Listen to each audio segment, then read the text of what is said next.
Let's take a look at a quick way to create some terrain. What I'm going to do is I'm going to start with a box.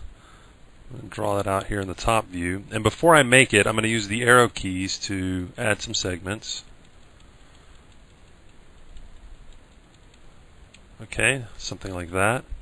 And then let's take a look. Okay, so there's my grid. I'm going to go ahead and hit the Tab key to turn on sub Ds, and I'm going to create a new morph. So I'm going to say new morph, and I'm going to call it plane up. And I'm going to move my plane up in the Y, come back to my base, and let's go ahead and make that full screen. Okay, here we go. Let's go to textured mode. And now I'm going to go over to the Map tab and use the Airbrush tool. Let's hit N for numeric. And under Vertex Map, I'm going to choose Morph. It gives me an information window that says altering the shape of the base object will affect all relative morphs. Okay.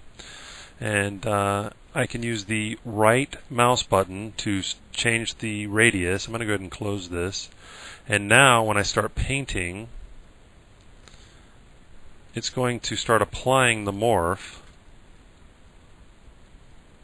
to my object. So as you can see, I can paint on terrain pretty fast. This is a quick way to work with it. And I can switch between morphs and start painting different morphs. So if I wanted it to move down, I could have a down morph.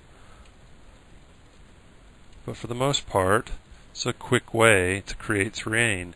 And it works on any morph. So I can also apply it to different facial morphs to blend between facial morphs. But in this case, this seems to work out pretty well for creating some quick terrain.